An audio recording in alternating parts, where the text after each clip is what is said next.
번째 주제로 넘어가 보겠습니다.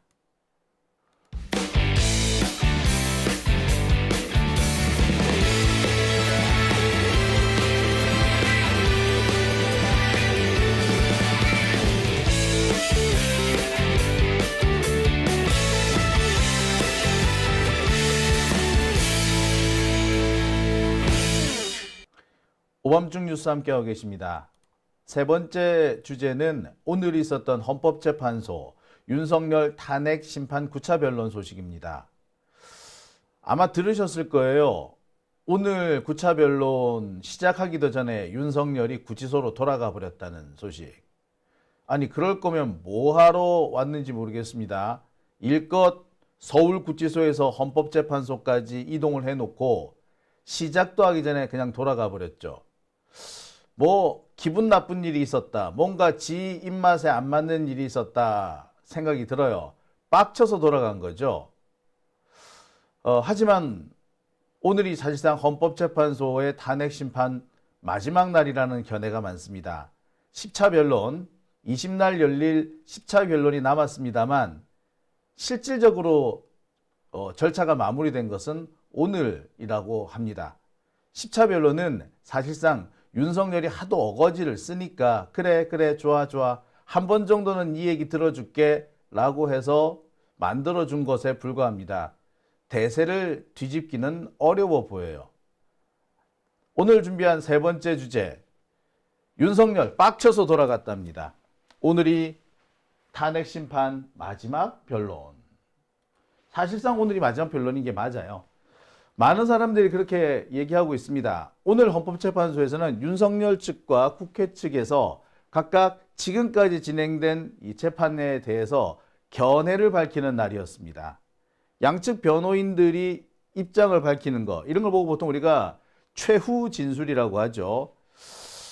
최후 진술 이라는 이런 명칭은 아니었습니다만 외형상 최후 진술인 거나 다름이 없었습니다. 그러니까 10일 날 열리는 증인신문은 어찌 보자면 외형상 열어보는 윤석열이 어거지를 쓰고 있으니까 그 얘기를 한 번쯤 들어주겠다, 뭐 이런 취지로 보입니다. 추가로 최종 변론하는 날이 생길지 안 생길지는 현재로서는 알 수가 없습니다만 굳이 최종 변론을 안 할 수도 있지 않겠는가라는 생각이 들어요. 그러니까 실질적으로는 오늘이 마지막이다 라고 보는 것이 맞는 겁니다. 오늘 있었던 이 윤석열 탄핵 심판 9차 변론 소식 하나씩 전해드리겠습니다. 오늘 이 9차 변론 초반에 여러 가지 기사가 연달아 났습니다. 윤석열이 변론에 불출석하고 곧바로 구치소로 돌아갔다라는 기사가 나왔고요. 뒤이어서 윤석열의 제10차 변론, 그러니까 원래 2월 20날 열리기로 했던 10차 변론, 윤석열 측에서는 그날 자기가 구속 취소 신문이 있기 때문에 도저히 재판에 참여할 수 없으니까 25일로 연기해달라고 신청을 냈습니다. 하지만 헌법재판소에서 이를 허가하지 않았죠. 헌법재판소도 지금 진행해야 되는 재판이 많고 거의 주 4일 재판을 진행하고 있기 때문에 현재로서는 재판을 더 진행하기가 어렵다. 그러니까 연기 신청은 받아들이지 않는다라고 결정을 했습니다. 아마 이것 때문에 윤석열 측에서 좀 빡쳤나 봐요. 그러니까 재판 시작되기 전에도 이런 분위기가 감지가 됐겠죠. 그에 대한 항의 표시로 윤석열이 재판에 참여하지 않고 구치소로 되돌아가 버린 거로 보입니다. 더 황당한 일은 그 다음에 있었습니다. 자, 윤석열 측은 내일 모레 열릴 제10차 변론, 예정대로 진행되는 것에 대해서 상당히 불만을 토로하고 있는 걸로 보입니다.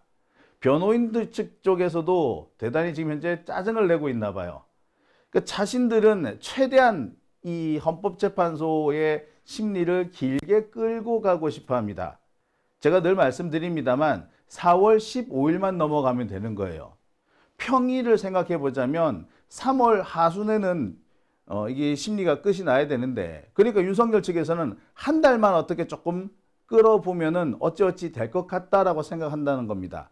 말씀드렸다시피 4월 15일이 되면 이미선 재판관과 문영배 재판관의 임기가 끝나는 겁니다. 지금 극우 세력들이 집중적으로 문영배 재판관을 공격하는 이유도 그 때문이죠.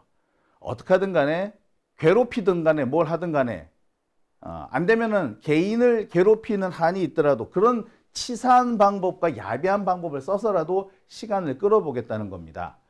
근데 뜻대로 진행되고 있지 않는 거죠. 아마 20날에는 한덕수와 윤석열이 대면하게 될 걸로 보입니다. 윤석열은 한덕수 증인신문을 통해 가지고 뭔가 많은 것을 얻어내려고 하는 것 같습니다. 어떤 면에서 보자면은 윤석열은 이날 20날 변론을 통해서 자신이 왜 계엄령을 선포했는지 그 정당성을 좀 설파하려고 하는 건지도 모르겠습니다. 그러니까 한덕수를 잘 꼬시면 충분히 그것이 가능하다라고 생각하는지도 모르겠어요. 글쎄, 근데 그게 지 마음대로 될지는 모르겠습니다. 자, 그리고 20날 열릴 이 재판에서는 조지호 경찰청장도 출석할 예정입니다. 조지호 경찰청장은 제가 몇 번 말씀드렸습니다만 혈액암 때문에 건강이 좋지 못해요. 내란 피의자가 석방되는 사례, 보석이 됐든 뭐가 됐든 석방되는 사례는 거의 없습니다.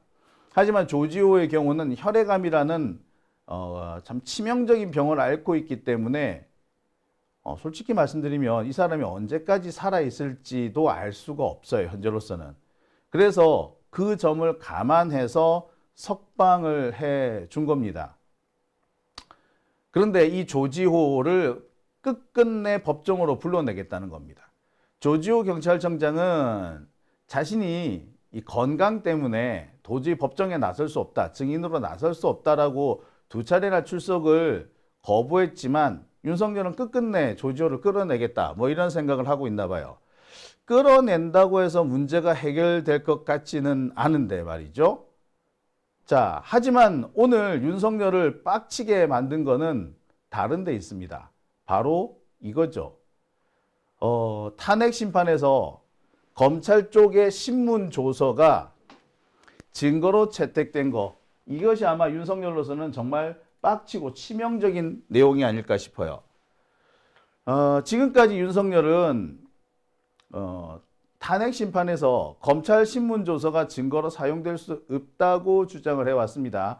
반드시 증언을 해야 된다라고 주장을 해왔는데 증언에 참여하지 않은 사람도 정상적으로 뭐 변호인이 동석한 상태에서 진술을 받았다면은 증거로 쓸 수 있다라는 것이 이 헌법재판소의 지금 기존의 판례입니다. 변경되지 않는 판례예요. 특히 조지호나 여인영 같은 경우에는 진술 과정이 다 녹화가 되어 있습니다. 그러니까 그냥 진술을 한 것이 아니라 조사 과정이 다 녹화가 되어 있기 때문에 어떻게 보자면 가장 강력한 증거일 수도 있는 거죠.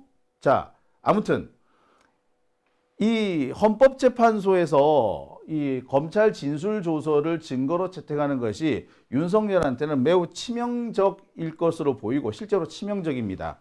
바로 이 점 때문에 오늘 윤석열 측에서 되게 빡쳤어요.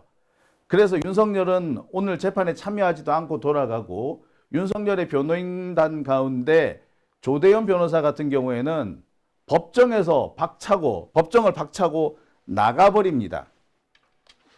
자, 관련된 동영상이 있는데요.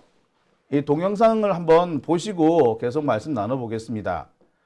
이 윤석열 측 변호인 쪽에서는 계속해서 검찰 피의자 신문 조서를 증거로 쓰는 것에 반대해오고 있는데 지금 역대 헌법재판들은 다 이 검찰 피의자 진술 조서를 증거로 다 인정을 했어요. 그런 면에서 보자면은 윤석열 측에서 좀 억지를 부리고 있지 않는가라는 생각이 듭니다. 자, 준비된 동영상 보시고 다음 순서 이어가겠습니다. 서중 병렬적으로 나열하는 것보다는 저희 소추 사유 체계에 맞춰서 그렇게 좀 분류를 해봤습니다. 말씀드리겠습니다.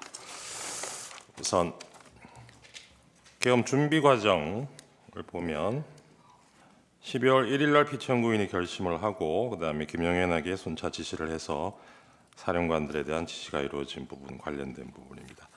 갑제 29호증의 1 김영현 피의자 신문 조서 중에 요 하이라이트된 부분 보시면 피청구인이 비상계엄 지침을 주면서 국회와 선관위에 중점적으로 병력을 투입하고 부정선거 논란과 관련해서 시설을 확보하고 체크하라고 지시한 부분이 진술되어 있습니다. 같은 김영현 피신 중에 갑 29호증의 4부분입니다. 피청구인이 12월 1일 날 비상계엄에 필요한 문건 및 필요 병력을 물어보았고 수방사, 특전사 투입에 대한 설명을 들은 뒤 계엄 준비를 지시했다는 부분이 다음 장까지 이어집니다. 그리고 다음 갑 49호증의 1 곽종근 피의자 신문 조서 부분입니다. 곽종근은 12월 1일경 비화폰으로 전화를 걸어온 국방부 장관으로부터 선관위 등 6개 지역을 확보하라는 지시를 받았고 국회, 선관위, 민주당사, 여론조사꽃 등 장소를 얘기했을 때 말도 안 된다고 생각했다 이렇게 진술을 하고 있습니다. 다음 장입니다. 갑 29호증의 27 문상호에 대한 2회 진술 조서 진술 내용입니다. 말고 형사소송법을 준용하라고 명시하고 있습니다. 그리고 형사소송법 312조 제4항은 수사기관이 피청구인이 아닌 사람의 진술을 기재한 조서는 그 조서가 적법하고 진실하게 작성되었더라도 피청구인이 동의하지 않는 한 이 법정에서 반대 신문에 의해서 그 신빙성이 탄핵되지 않은 경우에는 증거로 쓸 수 없다고 되어 있습니다. 지금 그리고 이 법정에 나온 증인들은 수사기관에서 작성된 진술 조서의 내용이 사실과 다른 부분이 있어서 형사 절차에서 엄격하게 다툴 필요가 있다고 분명히 증언했습니다. 그런데 이 법정에 나오지 않은 증인으로 나오지 않은 그래서 피청구인 측에서 반대 신문으로 신빙성을 탄핵할 수 없는 그 진술 조서에 대해서 증거 조사하는 것은 이 법률에 위반된다고 생각됩니다.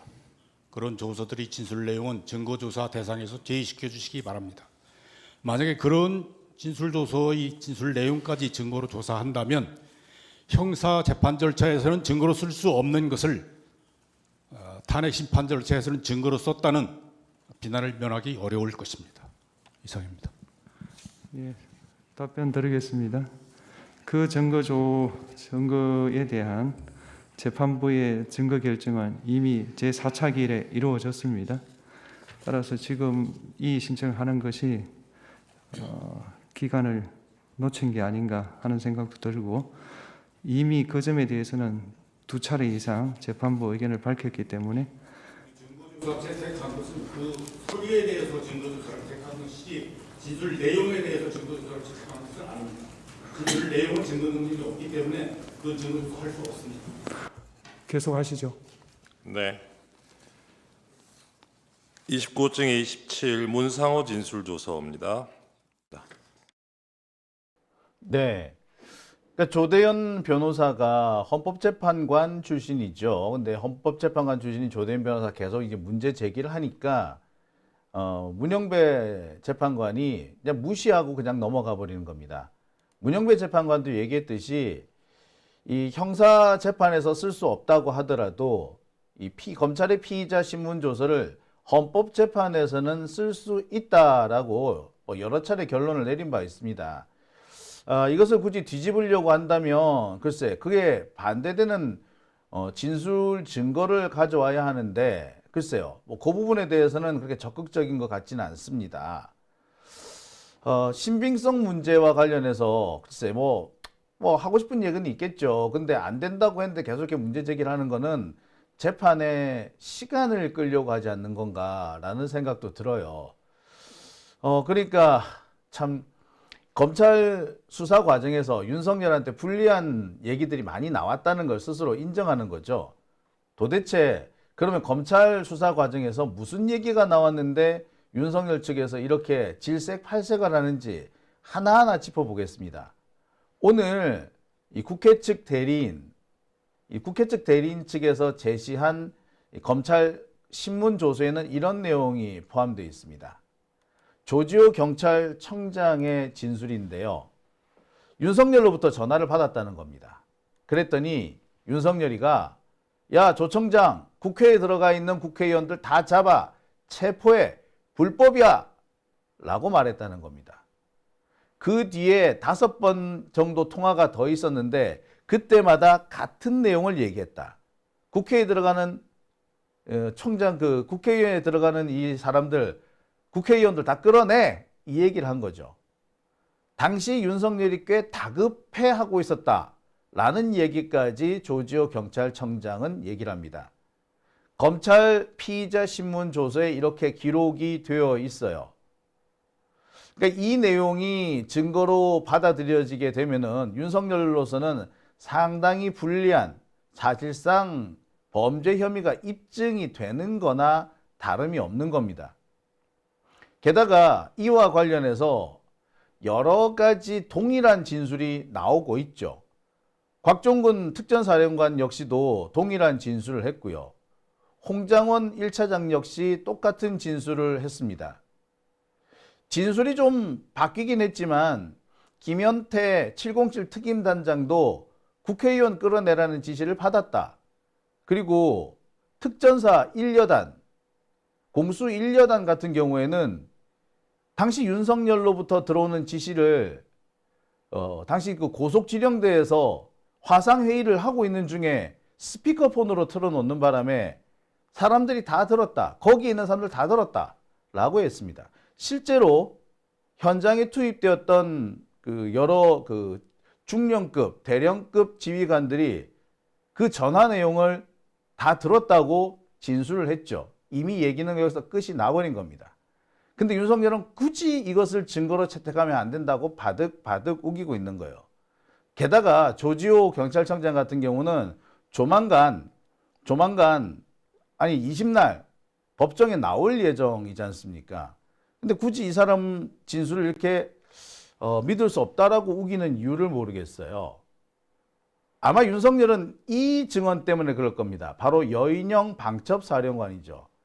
여인영 방첩사령관, 윤석열 입장에서는 자기 이 주장을, 그러니까 윤석열의 입장을 두둔해주는 그런 증인이라고 생각하는데, 바로 이와 관련해서 여인영 방첩사령관도 이렇게 얘기를 하죠. 14명을 특정해서 체포하라고 하는 것은 비상계엄 직후에 김용현 장관으로부터 처음 들었다. 그런데 그 전부터 비상조치권을 사용하면은 이런저런 사람들에 대해서 조치해야 한다라는 것을 여러 차례 한 것만은 사실이다 라고 얘기를 해요. 즉 14명 누구누구를 잡아가둬라 라고 하는 14명 명단을 직접 들은 것은 계엄 직후이나 그 14명에 대한 품평은 여러 차례 들었고 그때마다 비상조치권, 그러니까 계엄령이 선포되면 이들을 잡아들여야 한다라는 취지의 발언을 계속했었다라고 얘기를 한 겁니다. 윤석열로서는 가장 자기 편일 거라고 생각한 여인영으로부터 뒤통수 한 방을 세게 맞은 셈이 된 겁니다. 자, 또 있습니다. 이 여인영 방첩사령관이 검찰, 특히 군 검찰에서 한 이 증언은 되게 충격적이에요. 윤석열이가 평소 자신이 잡아가도라고 했던 그 인물들에 대해서 품평을 했다는 거예요. 누구는 종북 빨갱이다. 누구는 그 부정선거의 뭐 원흉이다. 뭐 이런 식으로 계속 험담을 늘어놨다는 겁니다. 그러면서 비상조치권이 발동되면 이놈들 다 잡아가둬야 한다라고 얘기를 했다는 거예요. 그러니까 여인영 사령관 같은 경우에는 그런 얘기를 하도 많이 듣다 보니까 자신한테 그 체포 지시가 내려왔을 때 그렇게 어색하지도 않았던 것 같아요. 그래서 어쩌면은 너무나도 쉽게 체포하라고 본인도 그렇게 지시를 했던 거라는 생각이 듭니다. 자, 여기서 여인영 방첩사령관의 이 지시는 앞서 말했던 조지호 경찰청장의 진술이나 홍장원 국정원 1차장의 진술이나 곽종근 특전사령관의 진술, 그리고 지금까지 이 헌재에서 진술을 했던 다른 대령들의 진술과도 일치합니다. 심지어 김현태도 국회의원 끌어내라는 얘기는 들었다. 그런 지시를 받았다라고는 인정을 합니다. 다만 그 지시를 한 사람이 윤석열이 아니라 그 특전사령관이다. 아, 당연하지. 707 특임단장 기껏해야 대령인데 대령한테 대통령이 직접 전화해서 너 잡아 넣으라고 할 거야? 분명히 그 윗선 지휘관을 통해서 지시가 내려가죠. 아무리 그 상급 지휘관이라고 해도 지휘 계통을 건너뛰고 바로 현장에 지시를 내리는 것은 옳은 태도가 아닙니다. 그렇게 되면은 지휘관이 그 부대 지휘관이 지휘를 못한다. 그렇게 하지 마라라고 분명히 내 얘기가 돼 있죠. 아, 그거는 금기 중에 금기입니다. 여러분들도 아시고 저도 아는 얘기죠. 따라서 당연히 김현태는 특전사령관한테 지시 받았겠지. 그거는 뭐 너무나도 당연한 겁니다. 곽종근의 지시는 사실 윤석열의 지시라고 보는 것이 맞는 거고요. 그런데 이와 관련해서 이미 동일한 진술이 여러 명한테 나왔다는 겁니다. 어쩌면 윤석열은 여인영 진술 가운데 바로 이 부분이 더욱더 뼈아팠는지도 모르겠습니다. 검사가 묻습니다.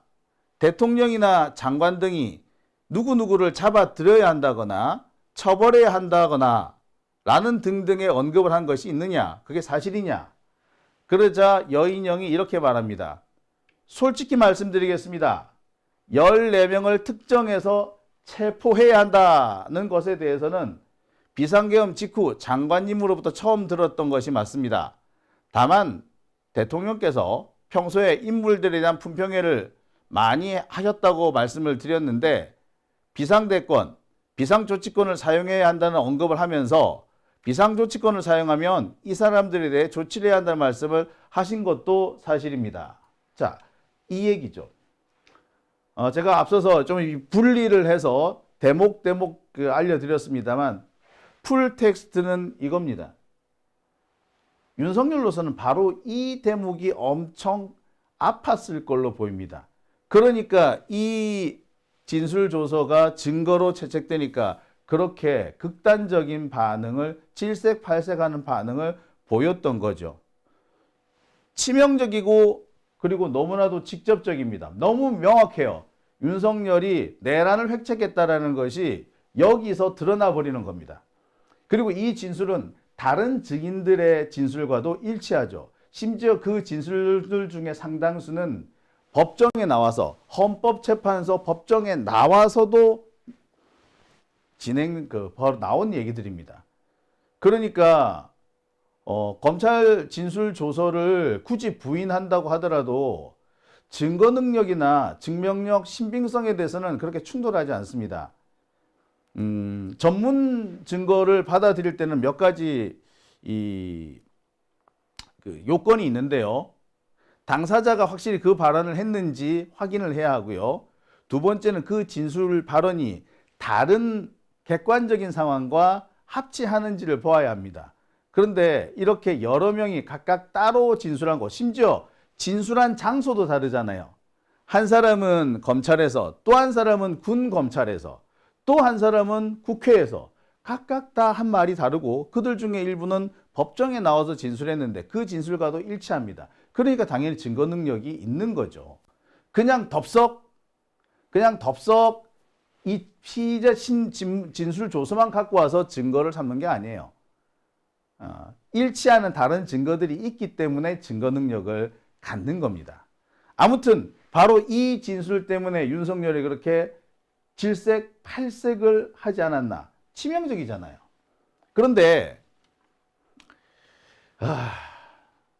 윤석열이 이 진술을 굳이 어떻게 해서 뺀다 하더라도 뭐 살아날 기미가 있는 건 아닙니다. 윤석열과 가장 가까운 사람, 어떻게 보자면 윤석열의 신복이라고 하는 박성재 법무부 장관 역시도 검찰 피의자 신문조서에서 이렇게 말합니다. 국무회의는 끝도 없고 시작도 없는 회의였는데 이게 과연 국무회의라고 할 수 있는지 의문스럽다. 그러니까 윤석열이 자기가 국무회의를 열었고 국무위원들 중에 찬성한 사람도 있고 반대한 사람도 있었다라고 하는데 그 주장을 정면으로 뒤집은 겁니다. 누가? 박성재 법무부 장관이. 박성재는 윤석열의 신복 같은 사람인데 그래서 이 계엄 직후에 안가회동에도 참여했던 사람인데 이 사람조차도 윤석열의 뒤통수를 때린 거죠. 아마 가장 결정적인 인물은 이 사람일 거예요. 한덕수. 한덕수는 20날 증인으로 출석할 예정입니다. 근데 한덕수는 이렇게 얘기를 해요. 시작과 종료, 국무회의의 시작과 종료 자체가 없었다. 이게 무슨 국무회의냐? 그리고 당시 국무위원들 모두가 계엄에 반대하고 또 걱정했다라고 하는 겁니다. 어떻습니까? 윤석열이 기대하고 있는 증인들, 그들 역시도 윤석열에게 등을 보인 거죠. 그러니까 20날 증인으로 나설 사람 중에 이 조지호 경찰청장, 한덕수, 그리고 홍장원 이 세 사람이 이제 증인을 이제 20날 쓸 건데 이 사람들 중에서 단 한 사람도 윤석열한테 도움이 될 만한 말을 할 사람이 없는 겁니다. 조지호는 이미 마음이 뜬 게 확실해 보이고요. 홍장원 1차장 같은 경우에는 뭐 더 말할 것도 없죠.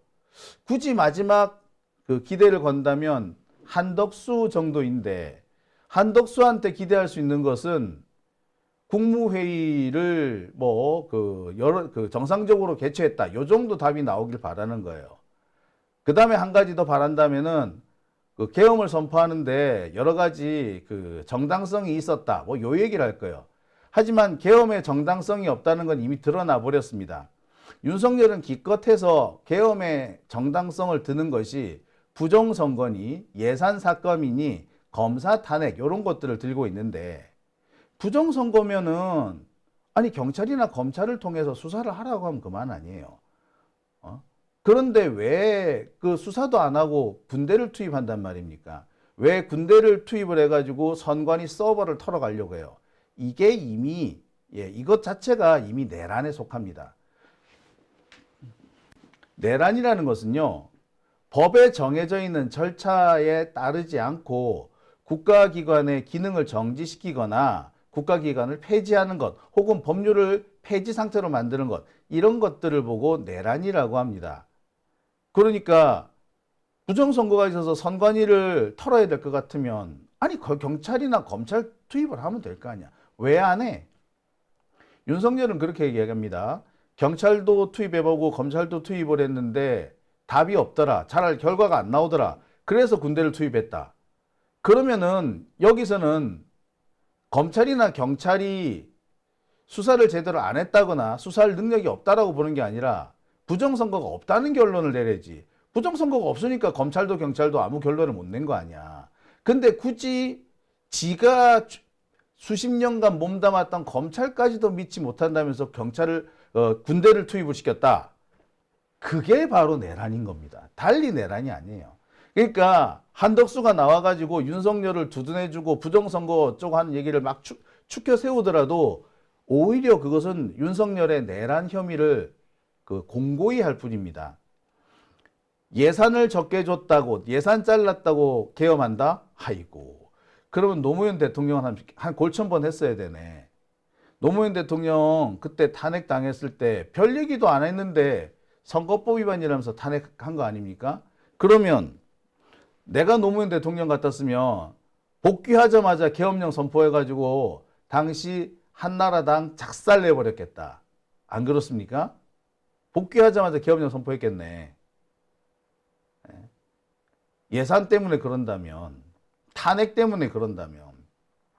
그런데 그렇게 하지 않은 이유가 뭐냐? 그런 행위 자체가 내란에 속하기 때문입니다. 따라서 윤석열이 한덕수를 불러와서 무슨 지 입맛에 맞는 얘기를 듣는다고 해서 탄핵이 뒤집어질 사안은 안 된다는 거죠. 그렇게 생각한다면 이미 오늘로써 모든 재판 절차는 끝난 겁니다. 20날은 솔직히 그렇게 큰 의미가 없어요. 윤석열이 하도 억가를 부리니까 그래 죽은 사람 소원도 들어준다는데 네 소원을 못 들어주겠니? 한 번 더 열어줄게 하는 거예요. 그 이상도 그 이하도 의미는 없습니다. 윤석열은 증인신문 한 번 더 해달라고 하는 것이 진짜로 증인신문이 필요해서가 아니라 시간을 끌기 위함이었죠. 그래서 증인신문 한 번 더 해달라고 요구함과 동시에 날짜가 정해지니까 그날 나 출석 못한다라고 어거지를 씁니다. 자, 윤석열이 노리는 건 몇 가지 더 있어요. 20날부터 윤석열 형사재판이 이제 시작이 될 건데, 그러면 이 형사재판도 계속 거의 매일 열리게 될 겁니다. 자칫하면은 헌법재판소의 이 일정하고 형사 일정이 겹치는 날이 제법 많이 나올 거예요. 그렇게 되면은 형사재판이 연기가 되든 헌법재판이 연기가 되든 이 일정이 꼬이를 수밖에 없습니다.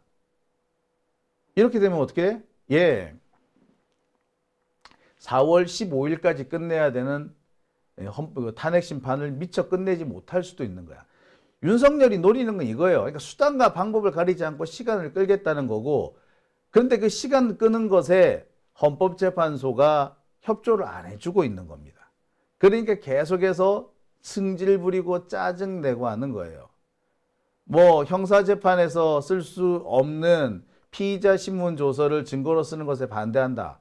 글쎄, 내용은 그럴싸하지만 실질은 시간 끌기가 목적인 거죠. 헌법재판소가 이걸 너무나도 잘 알고 있기 때문에 윤석열의 요구를 단칼에 거절해 버린 겁니다. 자, 아무튼 지금 상황으로서는 이 헌법재판소 진행 과정이 윤석열한테는 하나도 도움이 되지 않습니다. 지금까지도 불리한 증거가 쏟아졌고 앞으로도 쏟아질 겁니다. 특히 오늘 같은 경우 검찰에서 진행된 피의자 신문 조서가 증거로 많이 채택이 되면서 윤석열의 범행은 더욱더 뚜렷해졌습니다. 윤석열로서는 지금 쓸 수 있는 방법이라고는 이게 형사재판에서는 피의자 신문 조서를 증거로 쓸 수 없으니 헌법재판에서도 쓰지 말아야 한다. 이렇게 어거지를 부리는 수밖에 없어요. 하지만 제가 앞서서도 말씀을 드렸습니다만 그거 헌법재판에는 안 먹힙니다. 그리고 먹힌다고 하더라도 이미 여러 명의 진술이 일치해 있는 상태죠. 지금 이 헌법재판, 윤석열 탄핵심판의 쟁점은 크게 네 가지입니다.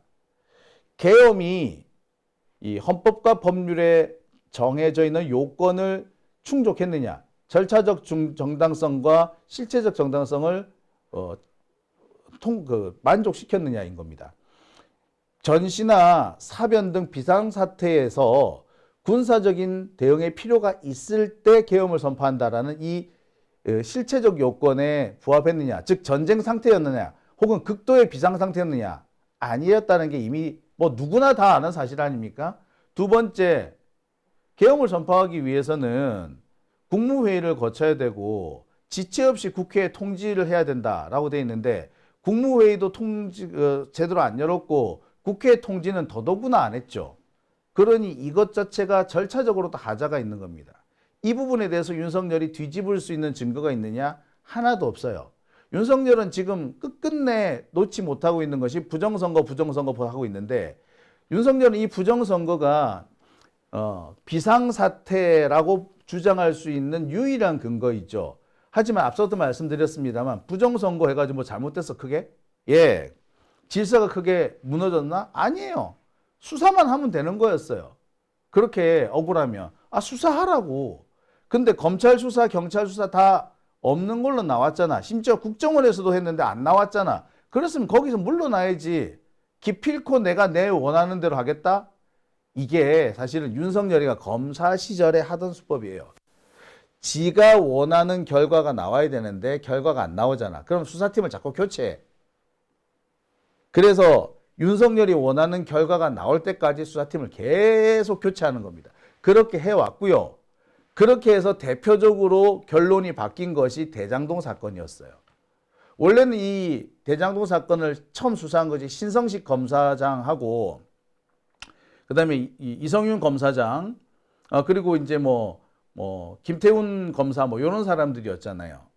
그런데 이 사람들을 다 내쫓고 윤석열이 원하는 수사팀으로 바꾸죠. 예, 윤석열의 그 친위 부대로 바꾼 겁니다. 그래서 윤석열이 원하는 결과가 나왔죠. 그러니까 똑같은 거예요. 지금 경찰 투입을 했는데 원하는 결과가 안 나오니 검찰 투입하고, 검찰 투입했는데 원하는 결과가 안 나오니까 국정원 투입하고, 그래도 결과가 안 나오니까 이제 군대를 투입한 겁니다. 지는 이게 정상적인 절차라고 생각하지만 정상 절차가 아니에요. 군대를 투입해서 선거를 수사한다? 미친놈 아니야. 윤석열 지가 쓰던 법 기술이 이제 안 먹힌 거죠. 증거 부분도에도 마찬가지입니다. 평소 윤석열과 이 검찰은 유력한 증거를 못 쓰게 만들어서 이른바 위수증을 만들어 가지고 재판의 결과를 뒤집는 짓을 많이 해왔어요. 검사로서도 그런 짓을 하고 뭐 그 밖에 다른 위치에서도 많이 한 겁니다. 이번에도 똑같은 법 기술을 쓰려고 했는데 그게 안 먹힌 거예요. 지금 윤석열은 그래서 지금 짜증이 나는 겁니다. 지가 쓰고 흔히 써왔던 법 기술, 이 법 기술이 마음먹은 대로 안 먹힌 거야. 그것 때문에 지금 이렇게 짜증내는 것이고, 왜 내가 이 법기술, 형사법에서는 내가 법기술 최고인데 감히 헌법재판관 따위가 내 법기술을 안 먹는다고? 이것들이 미쳤나? 이런 생각을 하고 있는 거지. 그게 오늘 법정에서 구치소로 되돌아가는 그런 태도로 드러난 겁니다. 아무튼 오늘이 윤석열로서는 마지막 기회였어요. 오늘 오히려 최후의 일격을 당했다고 봐도 틀리지 않습니다. 20날 증인신문이 있을 예정입니다만 그 20날 증인신문이 특별한 변동을 가져올 것이라고 보기는 어렵습니다. 결론이 나왔다는 얘기죠. 헌법재판관들이 미치지 않는 이상, 헌법재판관들이 또라이가 아닌 이상 이 재판에서 윤석열이 살아날 가능성은 없어요. 만약에 그렇게 된다면 헌법재판관들은 역사의 죄를 짓는 것이고 전 세계의 조롱을 받을 겁니다.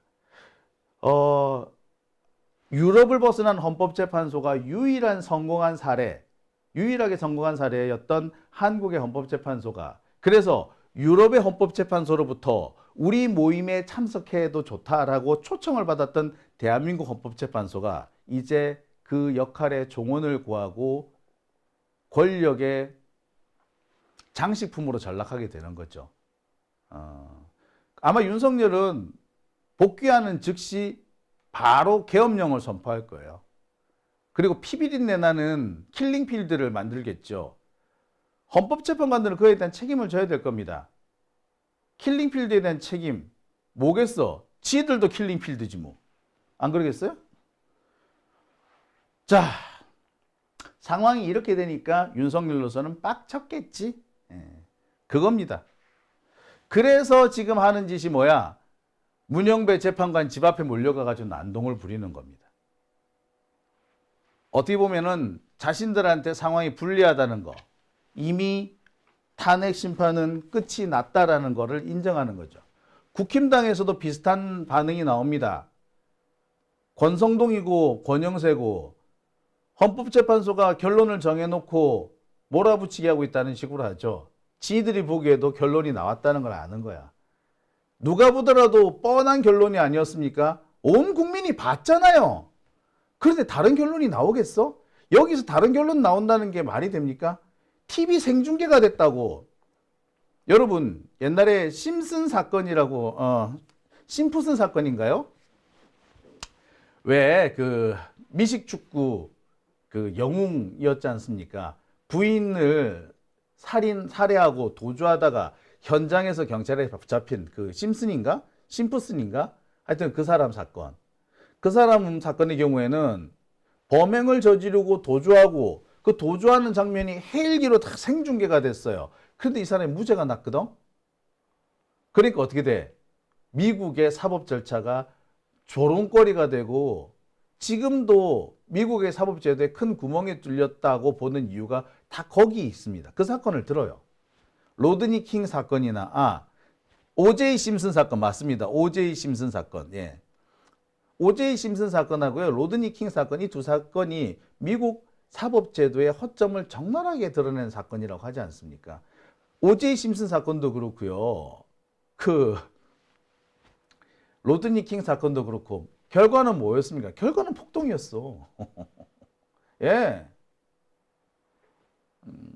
그런 일이 대한민국에서도 일어날 것인가? 글쎄, 그 정도로 헌법재판관들이 대가리가 빈 놈들은 아니죠. 그 뒷감당은 오로지 자신들이 감당해야 될 건데. 자, 윤석열은 만약에 지가 복귀하게 되면은 학살극을 벌일 거예요. 많은 사람들이 피해를 볼 겁니다. 그러면 사람들은 원흉을 찾게 될 거예요. 윤석열을 복귀시킨 원흉. 누구야? 헌법재판관들이지. 자신들의 생명이 위협을 받고 있는 거예요. 이미 동료나 동지나 가족은 사망을 했을 수도 있어. 그럼 남아있는 사람들은 어떻게 하겠어요? 왜? 결과는 정해진 겁니다. 그거를 예측을 못할까요? 알지? 다른 결론 나오기 어렵다. 저는 그 얘기를 하고 싶습니다. 그러니까 윤석열 입장에서는 이렇게 상황이 흘러가니 다급하겠죠. 그러니 할 수 있는 것이 이런 난동밖에 없는 겁니다. 자, 이제 우리가 가야 할 길, 고지가 코앞으로 다가왔습니다. 이제 정말 구분응선까지 온 것 같아요. 조금만 넘어가면 될 것 같습니다. 힘을 좀 다시 모아 봅시다. 이 고비를 넘어가면은 정말 우리가 해야 될 일이 많고 또 하루하루 지내는 것이 신바람 날 겁니다. 자, 우리 힘을 좀 냅시다. 원래 가장 힘든 게 고개를 딱 넘어가는 그 순간, 구분응선에서 정상까지가 제일 힘들어요. 왜? 이제 얼마 안 남았거든. 근데 체력도 막 딸려. 아, 힘들어. 한 발. 이게 너무 힘들죠. 하지만 우리가 이 고비를 거쳐 넘어가면은요, 우리가 3년 동안 고생했던 그 고생의 결실이 기다리고 있습니다. 오밤중의 뉴스 함께하고 계십니다.